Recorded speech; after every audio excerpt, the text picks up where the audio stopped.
You are at Lake Rant, where I rant about whatever my $10 a month plus patrons want me to rant about. You can get one of these by being one of those. This one's for Cozy, who says, "Hello, please rant about Asuka Langley Soryu."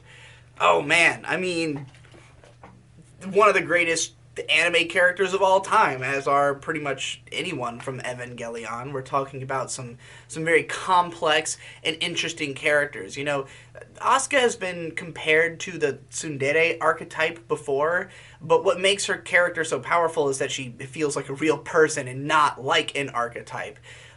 She isn't linearly, tsundere. Those aren't even like core facets of her personality. In fact, her relationship towards the main character Shinji is kind of incidental in a way. It's not the driving force of her development, certainly. Her psychology is well understood. We get why she acts the way she does. She's this young girl who's very, very intelligent, very, very talented, but essentially, not able to receive the kind of like love and attention that she truly desires because of the fact that, her mom, who already was insane and did not look at her, did not pay attention to her, ended up killing herself. So, Asuka's just been in this place of like, where can I get like parental love? Like, I don't understand. Like, she doesn't know what it is exactly that she needs.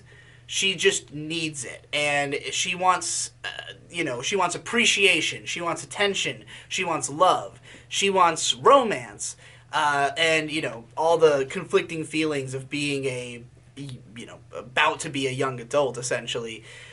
Coming up in the fact that now she's got sexual feelings she has to deal with, her changing body and things like that, and all of these subtly come up throughout the show. So the people who she has relationships with, it's like she enjoys the praise of the higher ups, at Nerve, but because of the fact that Shinji is treated sort of even more favorably than she is. Not only because, he's the son of Gendo and he's kind of pampered in spite of the fact that he's a brat, he's somebody who's not giving it his all and yet is still managing to succeed, even though she's truly giving it 100% and can't always be as good as he is just naturally, just because of his incredible synchro ratio. And it's really not her fault. It's, the fault of the fact that the discordance between her and her mech is greater than that of Shinji and his, most likely just because of what personalities were placed into those mechs. So she's just in a really rough spot where she's always underappreciated, and nobody can both recognize the problem and fix it. And the biggest problem facing a lot of the adults in Neon Genesis is that, they're trying to save the fucking world, and they have their own emotional issues, and they're constantly having to face just like ridiculous. Adult life is basically about realizing that there is no fairness. You should have no expectation that things are going to go according to plan, or that you'll be given the care in whatever way that means that you need. So these kids, even Asuka, who really tries to be independent and really tries to suck it up and not be like Shinji and tries to be an adult, she's not.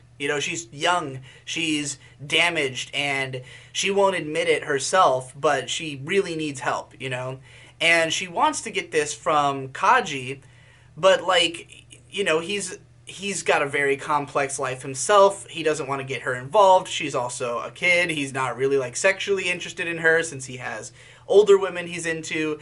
And so, even though she has a ton of respect for him as the kind of adult that she's kind of, trying to be herself, she cannot get him to recognize her as an adult, and therefore, she cannot step into that world of adulthood because people won't recognize her that way, as she is not an adult.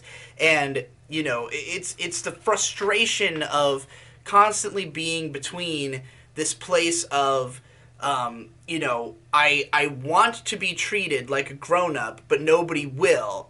And yet, if I try to act like a kid, I still am not going to get anything out of it. You know, like, unlike Shinji, who will be pampered, I don't get pampered. My dad isn't here to you know, to, not that, you know, Gendo's actually pampering Shinji, but that's kind of the way, you know, she looks at it, particularly like Misato. You know, she sees her as sort of babying Shinji, and, you know, the way that she enters his life is very different, and she kind of holds him to a standard that is like herself, and the fact that he can't meet that standard is so frustrating to her, and she wants him to.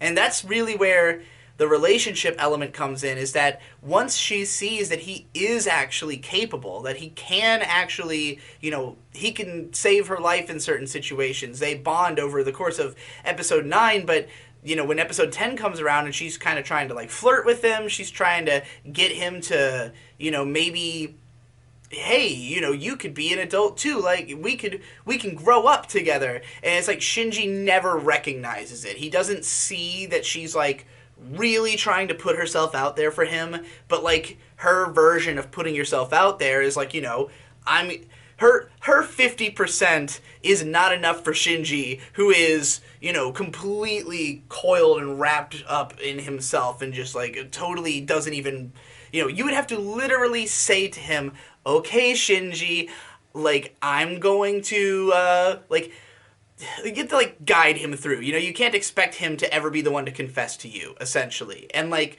Asuka wants a man, you know, she wants someone who's, like, an adult, who's confident, who's going to treat her right, and, you know, somebody who she can respect as much as they respect her, and she's just not getting that from Shinji. So she's just constantly frustrated with him to the point that, you know, she grows increasingly disgusted, even though there's really, like, I would almost say she goes from tsundere and back to soon in a way. Like, there's a period in the middle of the show where I think her relationship with Shinji is better, and he had a chance with her, but he loses it, you know.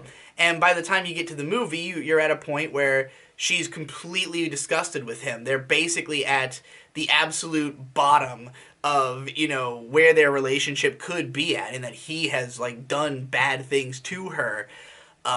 But, you know, it's only in the end of the movie that Shinji seems to come to the realization that he has to take responsibility and be the one to open up and start communicating with her if he wants to succeed. Or you could just go listen to my song The Other, where I analyzed this relationship lyrically, and there you go.